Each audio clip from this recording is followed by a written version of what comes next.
The Brics countries have long been sold as a potential counterweight to Western dominance.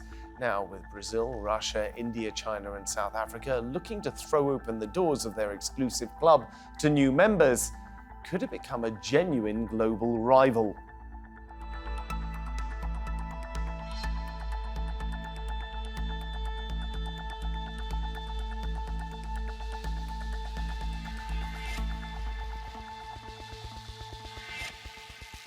Welcome to the program. I'm Philip Hampshire. Expanding the Brics group is one of the main aims at the annual summit being held in South Africa. More than 40 countries have reportedly applied to join, and that would potentially make this one of the world's most influential economic and political blocs. Brazil, Russia, India, China, and South Africa. They already account for a significant chunk of the world's population and economy, but Russia and China find themselves at odds with the West, and realizing the potential of the Brics grouping could be a way to leverage their strengths. Chinese President Xi Jinping is reportedly keen to accelerate a shift away from the use of the US dollar as the default currency of global trade. It's an opportunity for countries in the global south to become a greater force on the world stage. Brazilian President Luiz Inácio Lula da Silva says he wants to make Brics strong both politically and economically. Among the countries that could join Brics are energy powerhouses Saudi Arabia and the United Arab Emirates. That could enable the group to buy and sell oil and gas in currencies other than the US dollar. It might even pave the way for the creation of the group's own currency. But the man who first coined the term Brics, former Goldman Sachs economist Jim O'Neill, says the idea of that happening anytime soon is madness. So let's meet our guests. Here with me in the studio, I'm joined by Andrew Leung, who is an independent China strategist. Meanwhile, in Tallinn, in Estonia, we have James Oates, who's a specialist in Eastern Europe and Chief Executive Officer of Cicero Capital. And joining us from Johannesburg in South Africa, we have Marisa Lourenco, who's an independent risk consultant covering sub-Saharan Africa. Andrew, if I turn to you first, what is China expecting to get out of this meeting in South Africa? Well, first of all, the Brics group is a mixed bag because all the 5 countries are of different economies, different ideology, a different mix-up in terms of the society and so on. But on the other hand, China has an oversized presence in the Brics. So it is quite a task for the various members to cohere as a group. That's the first point. Secondly, the importance of the Brics is particularly increasing because the whole world, the global south, is seeing that they are able to find back their own sovereignty in face of U.S. hegemony, because the U.S. has been weaponizing the U.S. dollar, for example, in a way trampling on the sovereignty of some other countries. And so China seeing the Brics group as a very important platform to ally some of the interests, and not actually try to fight the United States, but to have a more equitable and a more balanced world order. Well, we'll certainly get back to that because we need to discuss China's strategy with regards to the putative Brics currency that's been talked about. But first, James, let me take it across to you.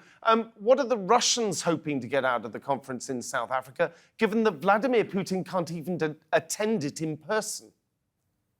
Yeah, I mean, the current situation for Russia is very difficult. They're looking for friends and they need friends.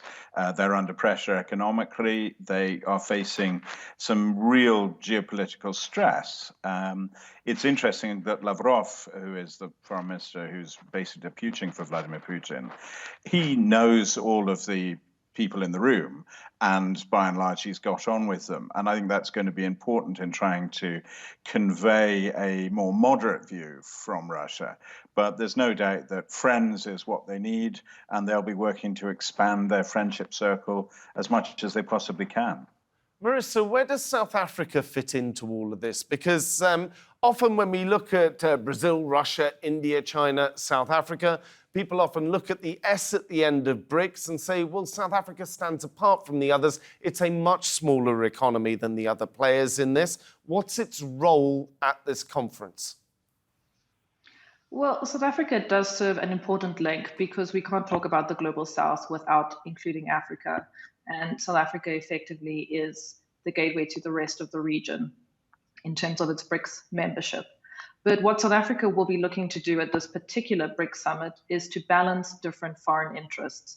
And actually, President Cyril Ramaphosa on Sunday night addressed the nation and said that South Africa is not looking to take sides. It's not looking to pivot more closely to Russia or to China, but it really wants balanced foreign interests. And this is going to be the focus of this current summit for South Africa.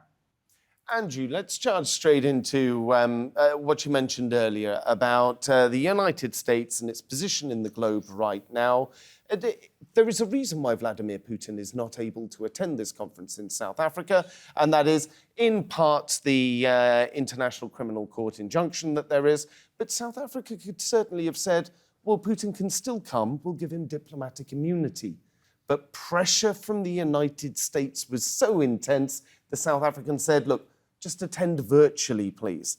Is there any way in which China can help mitigate some of the pressure that the US puts on other members? Well, I don't think that China will be able to really guarantee that if Putin turns up, he would not be arrested. So I don't think that would be the case. But of course, China hopes to exert a kind of balancing influence in the world order, and hence the importance President Xi attaches to this conference. One of the main aims of the conference is, in fact, to expand it, because at the moment there are something like 40 countries expressing an interest to join, and some of these countries are really pivotal. For example, Saudi Arabia in the Middle East, and the UAE, and then of course in Africa, some other African countries, even medium-sized or big countries in Africa, expressing interest to join as well, and then even in Asia, Indonesia. So if more countries join this group, that would increase its influence around the world as a balance against hegemony dictated by the United States. Certainly, but one of the principal levers that the US has at its disposal is the enormous amount of money that it puts into its aid budget, or it puts into helping to finance other countries. China is hands down the wealthiest country in the BRICS.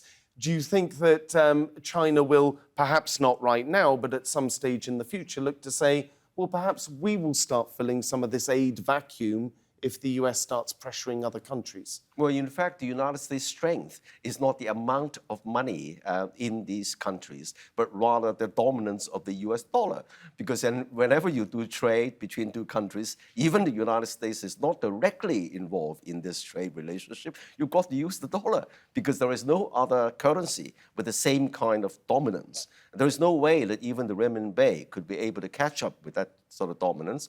What the Beijing wants to seek is at least balance against some of these unwanted pressures. So that's what attracts the many more countries applying to join the BRICS. But it's not as if the renminbi or other currencies could supplant the US dollar as a reserve currency. Now, there is a distinction between the position as a reserve currency and the position as a trading currency. And of course, China is the world's biggest trader, ahead of the United States. No matter what you do, and China's embedded in it somewhere in terms of materials, in terms of components, in terms of logistics, because the world's biggest container ports are in China. So China's embedded somewhere. And a lot of countries do bilateral trade with China, in which case there is no point in using the US dollar, because you can always use the mutual currencies. And that's a very important subject for the BRICS countries to discuss. Well, let me take this across to Jamie. Jamie, with regards to currencies, BRICS have been talking about for a while now unveiling their own new currency. At this conference, there was some hope that we would get some details of this. Details of it will be emerging, of course, over the course of the next few days. Do you think Russia, given its position with the ruble, would be interested in a BRICS currency? Or do you think, what are your opinions on it? Is this currency dead from the start? Well, it's extremely difficult from the non-Russia, non-China angle that the currency becomes something really important. Now, Russia would dearly love to see an increase in global settlement in any currency except the US dollar, from which they're currently pretty much excluded. They are very interested in focusing on an expansion of the BRICS that includes, yes, Saudi Arabia, but also Iran and Venezuela, who are both military allies, but also they are producers of oil and gas. And I think there is a hydrocarbon element into the conversation for expansion that is definitely, from a Russian perspective, important and valuable, because it allows the emergence of politically directed conversations, so somewhat different from, say, OPEC. But in terms of financial settlement, I mean, the ruble is clearly in a fairly shaky state at the moment. There's discussion of the creation of a digital ruble. I think all of these are pretty much pie in the sky, and without the full faith and credit of the National Bank of China, I don't think we're going to see any medium of exchange that's radically different from the renminbi emerging out of this summit. Let's have a look at some of the numbers behind BRICS for those members of the audience who aren't quite familiar with it. The BRICS countries have a combined population of more than 3 billion people and a total GDP of more than 20 trillion US dollars. They are the major players in the global commodities markets with significant reserves of oil, gas, of course, other natural resources as well, particularly some of the precious metals. Meanwhile, between 20 and 40 countries have reportedly expressed an interest in joining the group. They include Saudi Arabia, Iran, the United Arab Emirates, Argentina, Indonesia, Egypt, and Ethiopia. So I suppose the next thing that I have to do, Marisa, is come across to you and say, as South Africa is brokering or is hosting the conference as it's happening at the moment, do you think that they will be pushing for more members, or do you think that they will be pushing for a smaller number of countries to come into the group so that the current members aren't watered down? What sort of ways might we play between 20 and 40 new members joining what was previously a 5-nation group? So far, South Africa has said that it does export the expansion of BRICS, but it hasn't provided details on necessarily the amount of countries that it feels should be allowed. I think South Africa is going to take an approach where it wants to open up BRICS, because South Africa is one of, as we've mentioned on the show, one of the smaller economies in BRICS. I think it also wants to create a kind of unity of the global South, or unity with other countries that feel that they want to challenge the West and the West dominance in trade, like we've also spoken about. The difficult part that South Africa will have is that China and the US are its biggest trading partners. So it's got to walk a delicate line between the two. And it won't necessarily want to support members that want to join that perhaps have quite poor relations with the West, or potentially that the US specifically doesn't like. But I think that for the moment, South Africa is not going to come down harder on one side than on the other. It's just going to say we should assess all of the countries that want to join BRICS and effectively take them on their merits and take a slower, more cautious approach to it.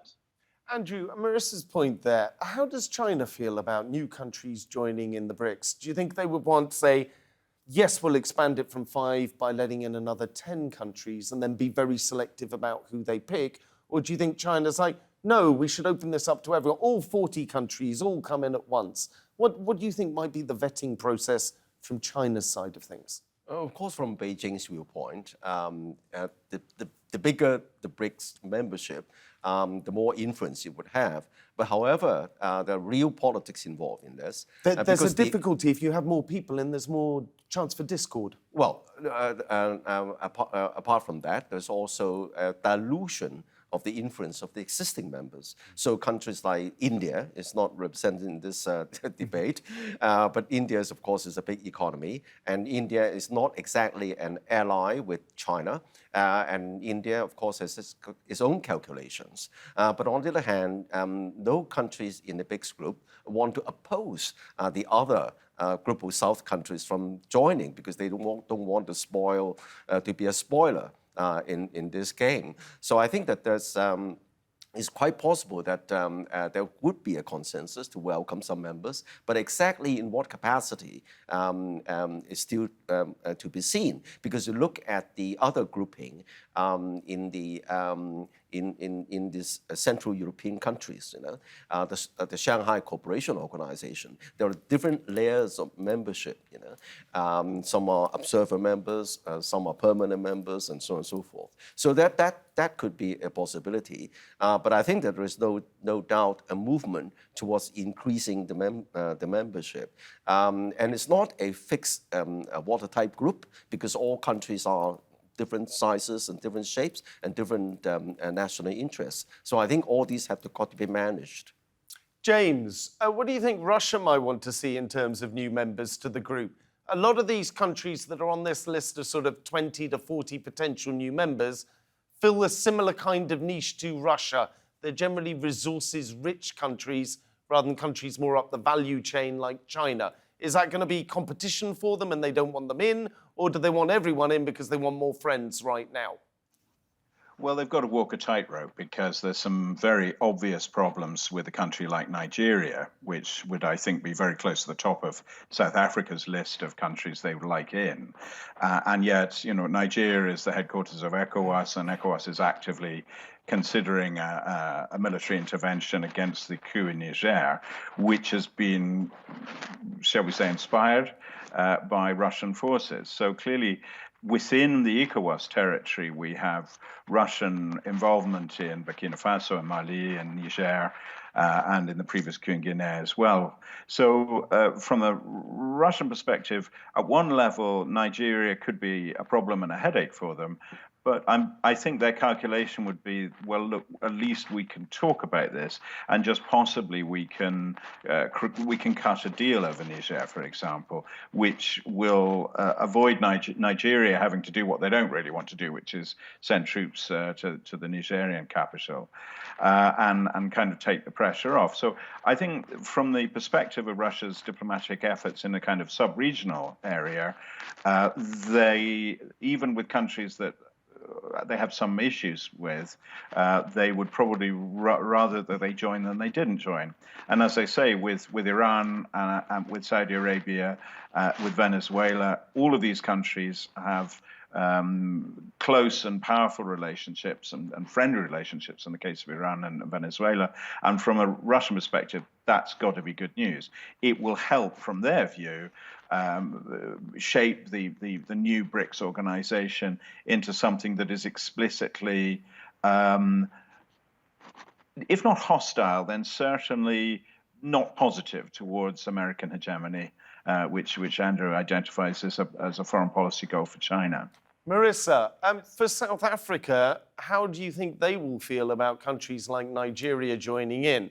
Nigeria is a much larger economy now than South Africa, even though, say, 20 years it wasn't. So South Africa's lost a little bit of its place in Africa relative to them. Would they worry that if Nigeria comes in, that maybe supplants them? Or do you think they'll be fine with it because it will bring everything and give it a little bit more of an African flavour to the kinds of topics and discussions that come up? So I don't think South Africa would be nervous about Nigeria because of the size of the economy. Nigeria is Africa's largest economy, but South Africa is the most advanced economy in Africa. So it's much more resilient, and it's not likely to lose its position as one of the largest economies in the way that Nigeria could lose it. So I don't think South Africa would be threatened in that way.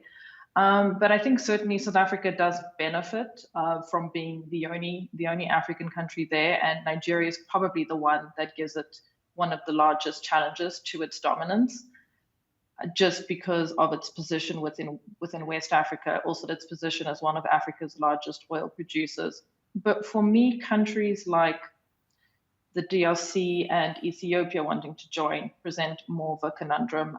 We obviously have issues in Ethiopia between it and Eritrea. We have peacekeeping forces there. South Africa also has sent SADC peacekeeping forces to the DRC. Now, if you are wanting these countries to join, are you effectively kind of rubber stamping what their governments are doing in certain parts of their country, especially with the case of Ethiopia? South Africa then also has to manage that quite carefully, because you don't want to look necessarily like you're supporting a government that is involved in these kinds of conflicts within its own and just outside its borders. So that's something quite difficult for South Africa, especially when it defends countries like Western Sahara and recognizing its sovereignty, Palestine in the case of Israel. That, for me, is something that will be much more difficult for South Africa to balance. And that's why I feel that it's not taking a firm decision on this just yet. It's open and it's welcoming, but it's not decisive. Well, let me bring Andrew back in again. Andrew, you've already mentioned that one of the things that China gets out of this is, of course, helping to expand its alliances around the world away from the United States, perhaps build up if not a competitor, then certainly just an alternative path for money flows and for trade flows and for conversational flows to go around the globe. As China does this, though, is it not going to run into conflict with some of the other things that China is up to, such as the Belt and Road Initiative, such as its commitments to the United Nations, its commitments to the WTO? Is it not going to find itself heading down too many slightly different diplomatic avenues? Well, all these avenues you've mentioned are in fact complementary. For example, China's Belt and Road actually builds a lot of much-needed infrastructure that cement the countries together, because there is a huge deficit of infrastructural development in the Global South. Without bridges, without roads, without highways, without ports, many of these countries struggle to develop.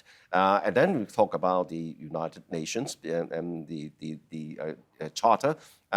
Is precisely the objective of the Brics group is to respect each country's sovereignty. That's very much a tenet of China's policy. And of course, you look at China... Which is almost, if I may say, the flip side of what South Africa has as it's walking its tightrope with, does it condone these regimes or not? China's very much more hands-off on internal affairs are internal affairs. In particular, the Brics group is not a military alliance. It's not a NATO, definitely. It's more concentrated on trade and development, and of course the coordination of various policies. So I think that the kind of avenues you mentioned are complementary, and China's got very, very close partnership already with the existing Greek members, apart from India, perhaps, but with Russia, and of course China and Russia are pushed together into a very close partnership. China in Africa, and China's in Africa for many, many years, with the FOCOM, the Foreign for China-African Cooperation, has been going for many years, and China is one of the biggest investors in infrastructure in Africa, and also nowadays with closer relationship with some key South African countries. So China's very well placed in that. And of course, we forgot to mention the BRICS Bank, the so-called New Development Bank. Of course, China is one of the initiators. And the BRICS Bank ties in with this BRICS group, because the banks would finance the infrastructure of all the members of the Global South. James, do you think that Russia will benefit from the introduction of the BRICS Bank? Well, that's an open question, to be honest, because when we look at things like the Asian Infrastructure Investment Bank, I think Russia is somewhat disappointed with what has happened. There are clear concerns that it'll be a pool of capital that just is established and then doesn't do anything. And from a Russian perspective, there is considerable need for infrastructure upgrading, particularly to enhance trade with China. The questions that come out from the Russian perspective are, of course, they will back anything that involves greater capital that isn't American that could be available for the Russian economy. But I think there is also quite a realistic view that actually so far, when we've seen with the Belt Road and when we've seen with other interactions, that there are limitations for China's commitment. And I think the Russian point of view is that we have particular interests in Africa, we have particular interests in hydrocarbons, we are very keen to rebuild our infrastructure and to create closer market links with China. And actually, China has kind of hung back a little bit for obvious reasons. So I think the Russians will be very happy to sign up to initiatives, but I don't necessarily think that they will have any great belief that there will be any major leap forward, in the medium term even. Well, James, Marisa, Andrew, I'm afraid that's all we have time for on the show today. However, you can see more discussion and debate if you head on over to our YouTube channel. Just pop over to YouTube, type in Roundtable TRT World, and you'll find us there. But for now, from me here and the entire team, thank you for watching and goodbye.